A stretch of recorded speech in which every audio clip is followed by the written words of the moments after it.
At Toyota's Motomachi plant, the Mirai enters the line with its body already painted. The paintwork is finished. The exterior panels are clean. From the outside, it looks like a sedan waiting for its interior and final assembly. A worker steps up to the side of the body and opens the door. Then the door is removed and placed on a rack beside the line. That leaves the cabin wide open. From the side, the interior suddenly becomes much easier to work in. A worker can step in with small tools and reach the dashboard area without twisting through a narrow doorway. The paint is already done at this stage, so the surface has to be protected. One scratch from a tool or the edge of a panel can push the work backward. With the doors removed, the cabin becomes a safer workspace. Workers can move more freely while the finished exterior panels stay away from unnecessary contact. The early part of the line looks simple. There is an open body with the dashboard area still unfinished. A few workers move slowly around the car.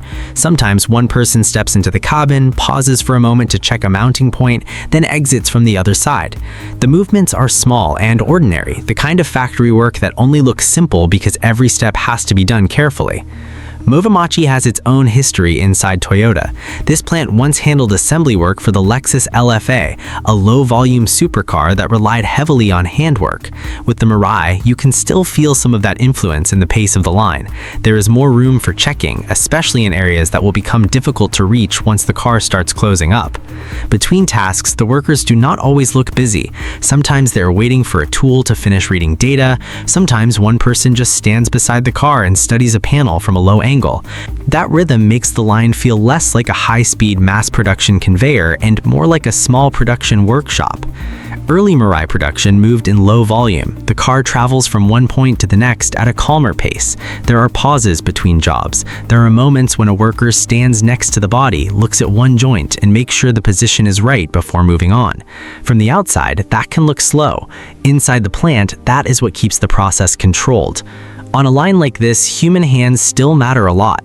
Machines help lift and place heavy components, but the small decisions still happen around the body. One worker checks the position of a bracket, another adjusts a tool. A component is held in place for a moment until the mounting holes line up exactly. The car is not just passing through stations. Workers are shaping it, checking it, and correcting it as it moves. Cabin work begins with the wire harness. The wiring enters the body and gets routed along paths that have already been prepared. Workers bring it forward, then arrange it along the sides of the cabin. After that, the connectors are locked into specific points.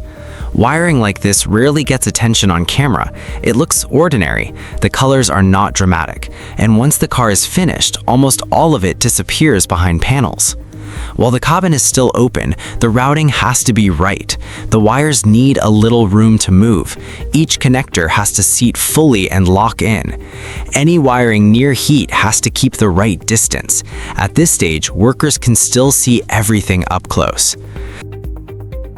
If a wire slips out of its route, it can be corrected right away.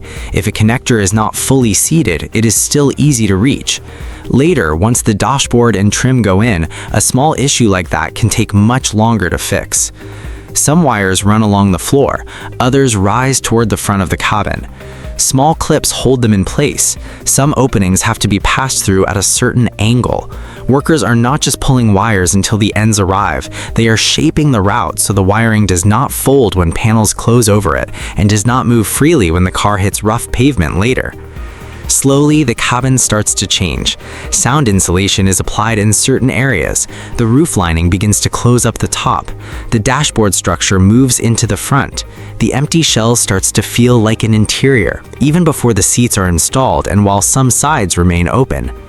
On one side of the line, a worker lifts a small module and slides it into the cabin. He steps back for a moment to look at its position, then shifts it slightly. Movements of just a few inches can pass by unnoticed in footage like this, but they matter on the line.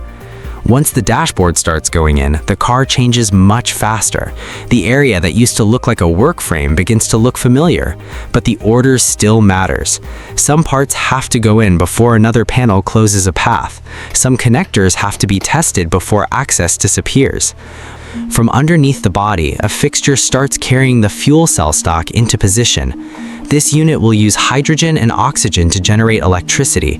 That electricity then powers the motor that drives the wheels. The fuel cell stack enters the space prepared for it. Workers hold it steady and guide it toward its mounts. Then the area around it is checked. The space under the body is tight. Air passages have to line up correctly. Cooling lines will come in from another side. High voltage cables also need a safe route. The Mirai still has to live like a normal daily car. It will go over rough roads, sit in rain, bake in heat, stay parked for hours, and then drive again the next day. The fuel cell mounts have to handle everyday vibration. The connections around them have to stay safe when the body takes loads from the road. The fuel cell stock is not just a large box that can be treated like any other part. Inside, it contains a series of cells working together. Hydrogen enters from one side, air enters from the other. The system controls the reaction so the electricity coming out stays stable. Inside the factory, none of this looks like a driving experience yet. What you see is a large component that has to sit in exactly the right place. Nearby, the compressor gets its own position. The fuel cell needs outside air so the reaction inside the stack can run properly. From the driver's seat, all of that becomes invisible. The driver just presses the accelerator. Under the body, air comes in, pressure is managed, and heat from the stock is carried away through the cooling system. The part that looks quiet inside the factory will later have to work continuously on the road. The hydrogen tanks are installed from underneath. Their shape is long and their vocation was decided from the earliest stages of the car's design. These tanks store hydrogen at around 70 megapascals, or about 700 bar. In American terms, that is roughly 10,000 psi. That kind of pressure is used because hydrogen is extremely light. To store enough energy in the car, the gas has to be compressed very tightly inside the tanks. Workers guide the tank into its space with slow, careful movements. The mounts have to meet the fastening points. The outlet pipe has to face the correct direction. Around it, the space is narrow. If the position is slightly off, other work can be affected. The tank is lifted, aligned, and locked in place. The camera may only catch a few minutes of work, but a major safety load is sitting right there in the bolts, brackets, mounts, and the small clearances around the tank. Around the tank, workers check the distance from nearby parts. A shield has to sit in the right position. Pipes will connect after the tank is seated. The underside of the car will later deal with water spray, dirt, vibration, and road movement. The tank has to become a clean part of the underbody structure, not a large object that feels added on afterward. Hydrogen pipes begin to connect. Their route runs under the body and toward the fuel cell. Once the car is finished, the owner will almost never see these pipes. On the line, the route is still open. Workers check the distance from moving parts and make sure the pipe is not being pressed by another component. Toyota places hydrogen equipment outside the passenger compartment. If a gas leak ever happens, the system is designed to direct gas away from the cabin. For the owner, that decision may only exist as an invisible sense of safety. On the production floor, it shows up as brackets, gaps, pipe direction, and routing choices. The car stops for a hydrogen line inspection. Toyota uses helium to help find tiny leaks. Helium can pass through extremely small gaps, so the equipment can detect a point that needs attention before the car moves farther down the line. The car sits still. The equipment works. A worker watches the numbers on a screen. Some of the most important factory work looks like waiting. At this point, the camera cannot show much beyond a car sitting still and a worker watching the result. But for the assembly process, that result decides whether the car can continue. If the numbers are within range, work moves on. If the reading looks suspicious, workers go back to the connection and find the point that needs correction. Under the car, the space starts getting more crowded. The electric motor moves into position. The inverter takes its place near the power route. Cooling pipes connect little by little. High voltage cables follow their prepared paths. Workers reach into tight spaces to adjust a pipe. On the other side, a large brightly colored cable follows its route. That color helps technicians identify high voltage areas. On the line, the same color helps workers read the cable route before the area closes up. Cooling pipes pass through limited space. The fuel cell creates heat. The inverter creates heat. The electric motor has its own temperature limits. The cooling lines have to pass through without touching anything that will move when the car is driven. Connections are checked. Then the position is adjusted again. Underbody work often feels like arranging a small room that is already almost full. Pipes need clearance, cables need to remain serviceable, mounts have to be strong without adding new sources of vibration. All of this happens before the area disappears from view. If this stage is rushed, some problems may not show up until the car has been driven for a long time. The wheels and suspension begin to make the car feel more complete. At this stage, the job is not just installing large parts.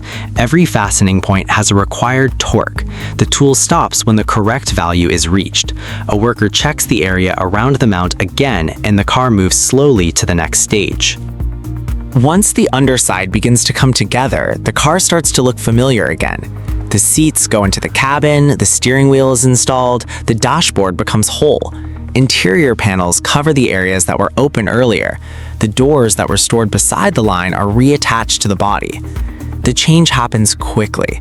The wiring that was visible earlier now disappears behind panels. The dashboard area that once looked exposed is closed up. A car that started as a moving workspace starts becoming a clean sedan again. Reattaching the doors brings a new set of work. The hinge position has to let the door close with the right feel. The gaps have to line up with the surrounding panels. A worker opens and closes the door several times. On camera, the movement looks simple. In the hands of an experienced worker, the sound of the door and the spacing around it say a lot. Before the interior fully closes, workers also look back at areas that are starting to disappear from view. Some parts seem small, but if they sit wrong, the driver may feel or hear it every day. A wire that sticks out slightly can become a rubbing noise. A panel that fits too tight can press against something behind it. So a few final touches happen before the trim is locked down for good. On another part of the line, the windshield is waiting in a fixture. Toyota explains that the adhesive bead for the glass is applied to a specific size, about 8 mm high and 12 mm wide. That is roughly 0.3 inches high and just under half an inch wide. Those numbers sound small, but the shape of the adhesive has to stay consistent as it follows the frame. The windshield affects cabin noise and water sealing. If the adhesive is uneven, the problem may not show up until the car is already in use. A worker controls the motion as the adhesive is applied, then the glass is placed carefully into position. The exterior begins to come together. The bumper is installed, the lights are checked, small panels go into place. The paint is clean, the interior is closed. The doors sit flush with the body. On camera, the Mirai looks almost finished. Then the car is powered on. The dashboard comes alive. Computers start reading sensors. Electrical systems begin responding. A worker checks the results and follows readings from several points. The Mirai asks to work as one complete vehicle, not just a collection of installed parts. After the glass and exterior panels are installed, the car begins to lose the visible traces of the factory. The open sections are no longer visible. Component racks still sit around the line, but the car itself starts to look like a unit that could go to a customer. At this point, the work changes from installing parts to confirming systems. Every system that was installed separately now has to communicate as one vehicle. The motor response is checked. The fuel cell system is checked and readied. The hydrogen line passed its earlier inspection, but the whole car is scanned again as one complete system. If a signal looks wrong, the car stops in an inspection area. Workers find the source before the unit continues. Sometimes the problem is small. One connector is not fully seated. One sensor is not giving a stable reading yet. The car does not leave until the issue is clear. Final inspection moves slowly. A worker walks around the car and looks at panel gaps up close. He touches the surface, opens the door, and steps into the cabin. Some things can be read by tools. Other things are still faster for trained eyes and hands. Sometimes the checks are not dramatic. A door is closed gently. A trim panel is touched. A worker studies the reflection in the side panel, then shifts to another angle. The surface is checked to make sure the assembly process did not leave marks behind. This part is quiet, and it does not always look important on camera. At the end of the line, most of the work from earlier is hidden. The tanks are under the floor. The fuel cell is in place. Pipes and cables are tucked behind the body. From outside, all you see is a clean cabin, a finished body, and a Toyota sedan ready to move. The helium leak test was completed long before the owner ever touches the door handle. The tanks were locked down before the car first rolled out of the production area. That 10,000 psi hydrogen system is now packaged under the floor and fully integrated into the vehicle. Outside the plant, the Mirai faces a different problem. Hydrogen infrastructure is still limited. Stations are nowhere near as common as gas stations or EV chargers. That makes a car like this hard for many people to choose right now. But that problem sits outside the factory gate. Inside Motomachi, the focus stays on one car moving down the line, and that car has to leave in the right condition. At Motomachi, a high-pressure hydrogen system has to fit inside a passenger sedan. Every line is routed neatly, one step at a time. Even the small connections cannot be locked down casually. The car has to leave the line with a clean surface and a cabin that feels completely normal to the person who will drive it. When the Mirai leaves production, the surface is clean, the doors are back on, the cabin is closed, the exterior panels line up. It moves slowly like an ordinary Toyota sedan. Behind it, the door racks, tools, and inspection areas stay where they are, waiting for the next one.